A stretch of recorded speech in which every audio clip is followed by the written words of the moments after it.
Welcome to episode 31 of Forest Focus. I'm your host, Paul Wade, with the Regional Public Affairs and Communications Office.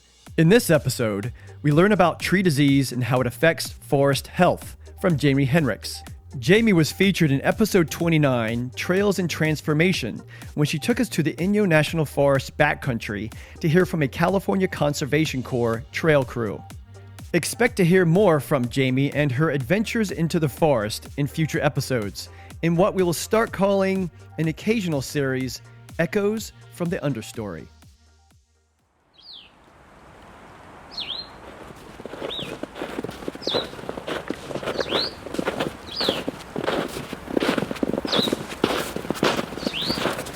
I've often had people say, I hate going for the walk in the woods with you because all I see now is dead trees. This is a voice of a professional observer, Martin McKenzie. Martin detects what most of us would miss, the subtle signs of a dead and dying tree within a sea of evergreen.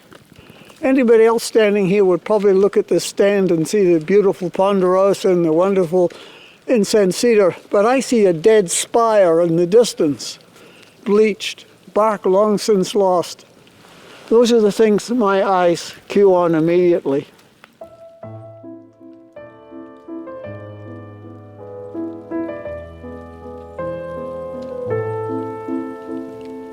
The practice of noticing what could be overlooked is vital for forest health and human wellness.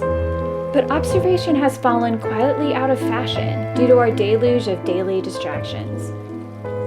Between smartphones, email, social media, and high-speed internet, it is a challenge to notice what is happening around us and within us. But observation returns us to the rest that can be found within undivided attention. Observation also allows us to notice signs of change. Whether beneficial or detrimental, change is what gives color and contour to our well-being. Without observation, we can become strangers to the layout of our lives. Welcome to episode 1 of Echoes from the Understory. I'm Jamie Hinrichs. One of the reasons I work for the Forest Service is because I'm fascinated by forest health, what it means, why it matters, and how it is secured. I also find that going to the forest is restorative. It gives me time and space to reflect on the things I need for my own well-being. Audio gives us boots-on-the-ground connections with our forests, where we can internally reflect. And that is what this series is all about. By immersing ourselves in the soundtrack of forest health, we encounter echoes of ourselves in the understory. If you're ready, let's wander into the woods with the tree doctor to discover how observation is essential for both forest health and our own wellness. By dedicating himself to observation, Martin sees what others miss in the forest. Signs of illness and immunity in trees. Through his example and invitations to look, see, and notice, we can reclaim observation in our lives too. We find our observation expert in his office in Sonora, California. Hi there. Martin McKenzie. I'm the forest pathologist for the South Sierra Shared Service Area. I have a partner who's a professional entomologist, and we cover forest health issues for the Inyo, the Sequoia, the Sierra, the Stanislaus, and have I forgotten one? Yes, the El Dorado. Those are my 5 forests. I started my career in '66 with the New Zealand Forest Service, and I've been with the U.S. Forest Service for 30 years now. As a forest pathologist, Martin can be thought of as a tree doctor. And for 55 years, he has devoted himself to the study of diseases that either kill trees or produce warts or galls or cankers. In meeting Martin, we befriend a fusion of Sherlock Holmes and John Muir. He is both a detective of disease and an earnest caretaker of trees. But what is it about forest pathology that has kept him at it for decades? I get to go out in the forest. I get to ask questions. I get to ask, what killed that little white fur there? Observation is essential to the work he does outdoors, but it is also foundational to his indoor pursuits. This is my lab. These are fungi I've been collecting. I'll show you that fungus and the trees and the damage it does. I've got a zoo. I will show you my zoo before we head out. Martin's zoo is a cabinet of curiosities containing an array of insect specimens. Each is carefully pinned and preserved under glass. He pulls out the drawers so we can meet his menagerie. The most impressive are the smallest, truly specks upon the earth. They seem designed to be overlooked, but they did not escape the notice of this keen observer. That's the world's biggest collection of Pediopterus boisei. It's a twig beetle. And I just found it by accident one day, and I followed it for some years. Okay, let's head for the woods.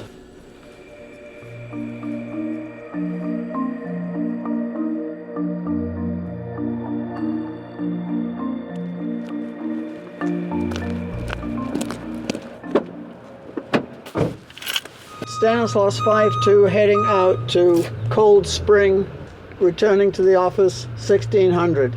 Over. Stanislaus copies all. It's 0853.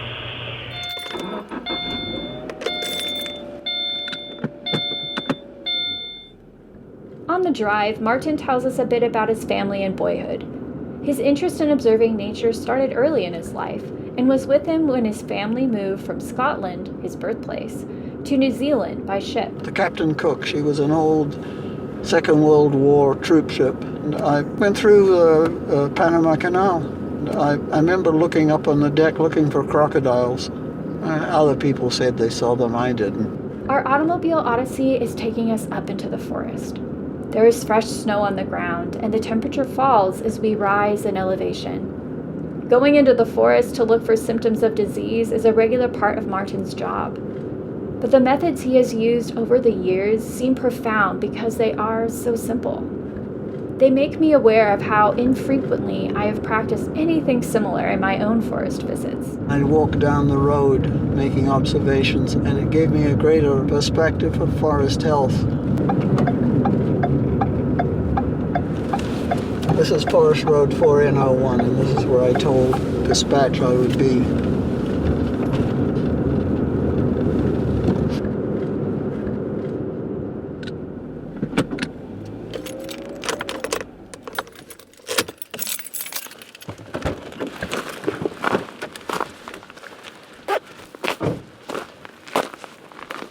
We've gone up Highway 108 to about 5,000 feet on the Stanislaus National Forest. Let's wander up the road a little bit.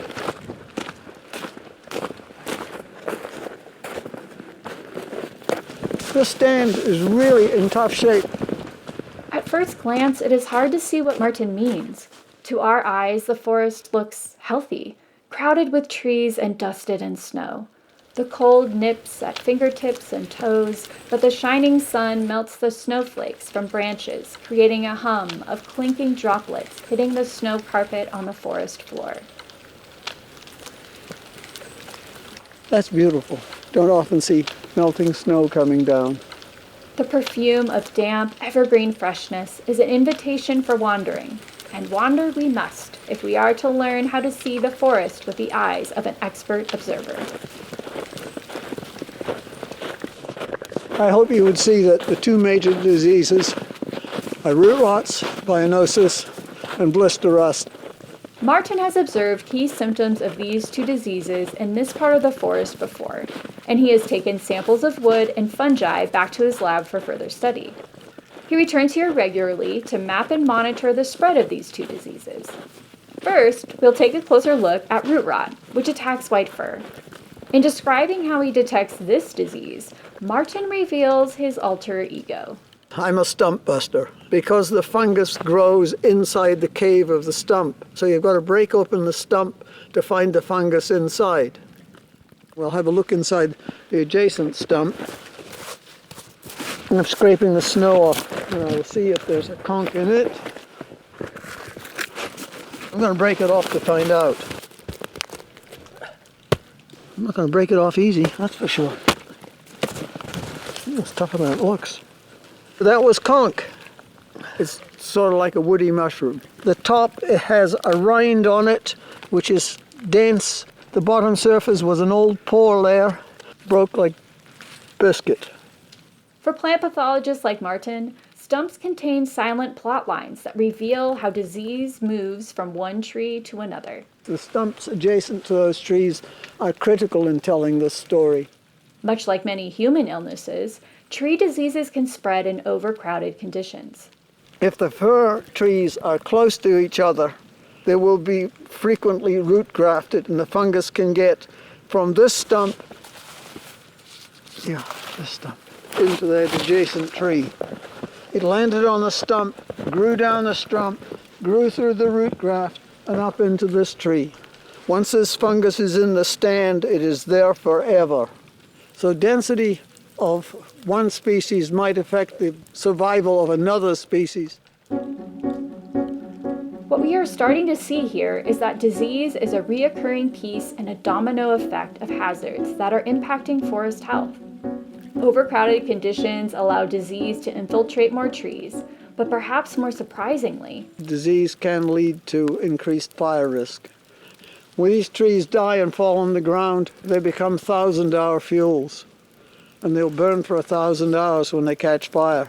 But once you've got dense vegetation in taller trees and low vegetation underneath, it can crown fire, and that's what's the most dangerous. That's what we lose the greatest number of trees. and that's not all. Along with density and wildfire risk, disease is linked with another element impacting forest health: insect outbreaks.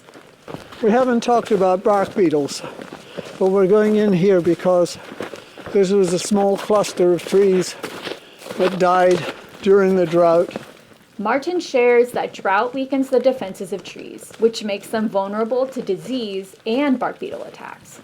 But the question of which came first is something of a chicken or egg dilemma. So the root rot stressed the tree first. The beetles attacked it in mass and pushed it over the edge. This is an argument I have every time I come out with my partner entomologist. She blames my root rots and I blame her insects. Let's see if I can get this piece of bark off. This is mass attack. That's 200, 400, 600, 800, 1,000, 1,200 eggs in under 8 inches. That's an incredibly large number of eggs that hatch and grow out as little ones. We can learn more about these attacks by closely observing the passages under the tree bark that the mother beetles and her hatchlings carve. These are called galleries. The shape of a gallery varies by species, which helps forest health professionals to identify which type of beetle is impacting the forest.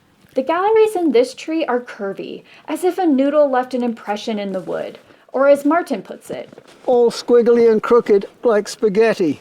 Through this culinary-themed observation, Martin concludes it is likely a western pine beetle that attacked this tree because of his method of associating western pine beetle with spaghetti westerns. I know what you're thinking, and I'm not so sure where this is going either.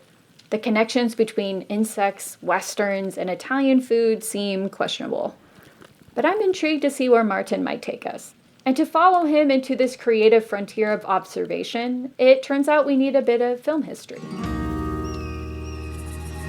In the mid-1960s, Italians pioneered a subgenre of Western films, featuring titles such as Fistful of Dollars, The Good, the Bad, and the Ugly. They were called spaghetti westerns. a term coined in reference to the Italian food spaghetti.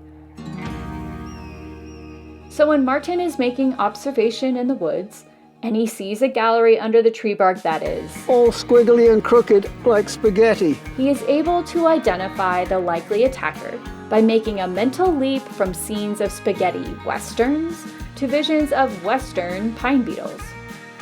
I, for one, will never look at Clint Eastwood or noodles quite the same.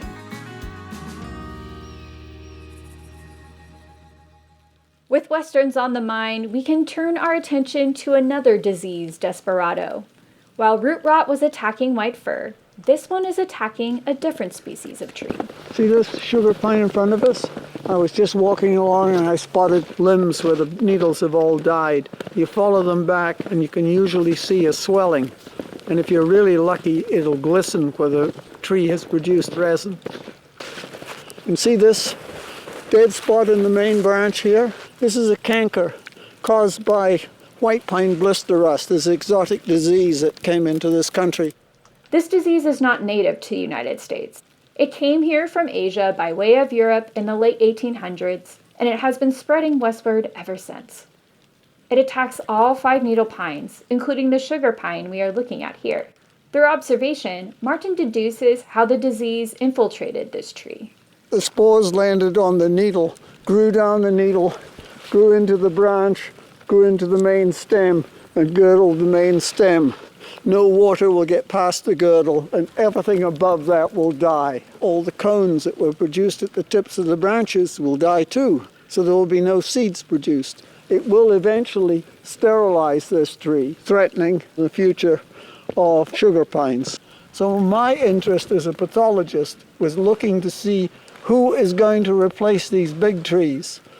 I don't want to see the number of species in a stand declined, because the greatest strength of the mixed conifer forest type is diversity. Tree diseases often only infect specific kinds of trees, while having no impact on other species. This is why it is so important to have a variety of species in a forest. It creates obstacles for disease transmission.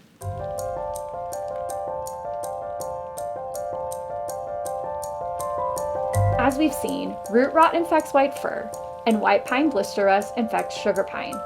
So having a mixture of these two trees, along with other species like ponderosa pine and incense cedar, makes it harder for either disease to take over the forest. In addition to supporting species diversity, the Forest Service is applying other methods to mitigate the spread of diseases. We have a control measure for the root rot. It's native, we know how to handle it. It is a borate treatment of the stumps to kill the spores. But other diseases like blister rust require a more complex response. Blister rust, the only control measure we have at the moment, is breeding for resistance. Success will be finding trees that have the genes for resistance to the rust. Fortunately, there is evidence of resistance here. I hope to show you one tree that is the future. It is this tree here. You see the label on this one, Sugar Pine Blister Rust Evaluation. This tree has been selected to evaluate genetic resistance to white pine blister rust. The silviculture group of the Stanislaus sent tree climbing crews to collect cones. And the cones were grown up at the Placerville nursery and subjected to blister rust spores. So we've got to make sure that the squirrels don't eat too many of the seeds. So we put aluminum bands on the trees, 2-3 feet in depth, and the squirrels can't climb because they can't get traction. But we only put it on the trees that we know have resistant seed. If they don't have resistant seed, the squirrels can have them. And this is the most valuable tree in the stand. This is the future of this stand. This tree will go on to produce cones, and if its cones are resistant to blister rust, this is one that will produce the next generation.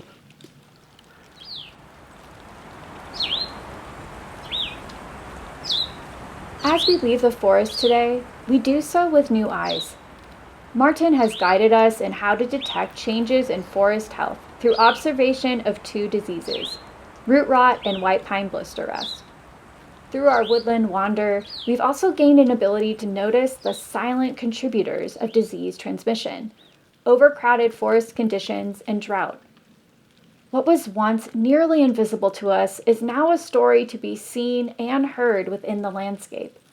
Such is the transformative power of observation.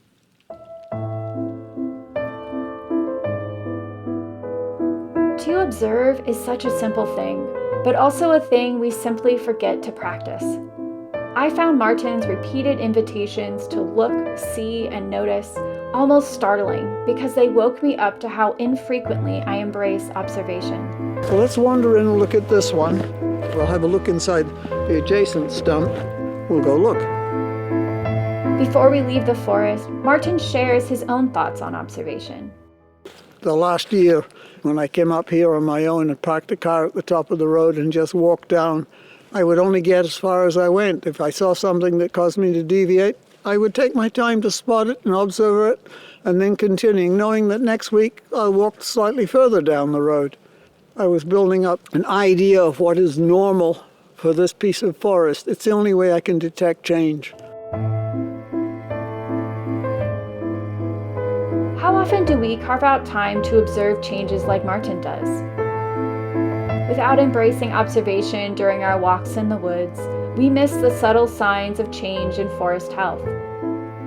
The browning needles muted by a sea of evergreen, fungi concealed in stumps, the near imperceptible glisten of resin on bark.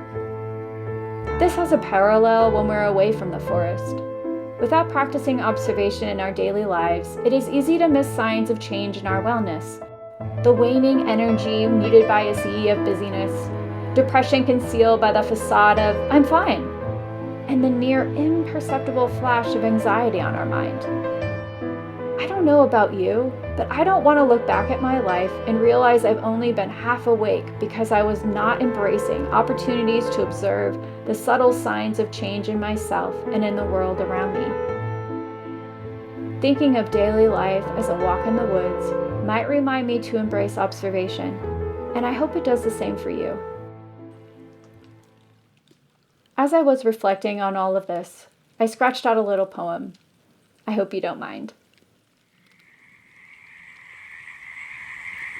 In the forest is a call to observation, softly uttered but clearly spoken, and once heard as if awoken, something within us is requited. We find we are excited, but also somewhat afraid, to discover just how far we've strayed from the practice of attention. These trees offer us comprehension of how to reclaim the gift of focus by finding a rooted sense of locus in our moments and in our days. And the signs of their malaise, the fungi and the stains, help us detect the worry and pains that alter our well-being. To awaken thus, by echoes from the Understory, provides us with a new way of seeing.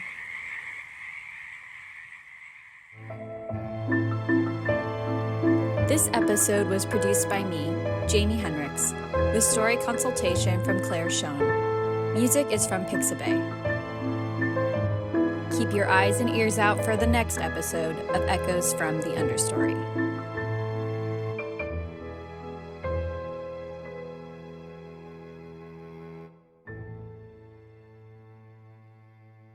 Thank you to Jamie and to Martin the Stump Buster. You made us all wonder what we might be missing during our hikes. I'll need to be more observant when I go out next time. And certainly for your safety, please avoid spending time or camping near dead standing trees, as large branches or the tree itself could fall without notice.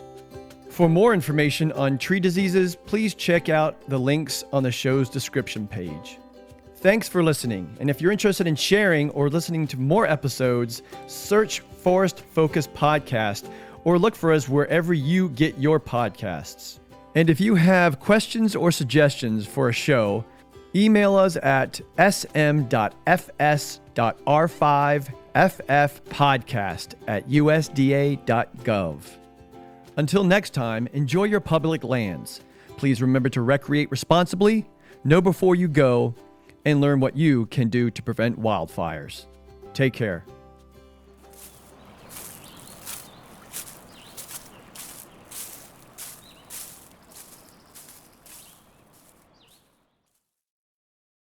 This podcast is sponsored by the U.S. Department of Agriculture, Forest Service, and the USDA is an equal opportunity provider, employer, and lender.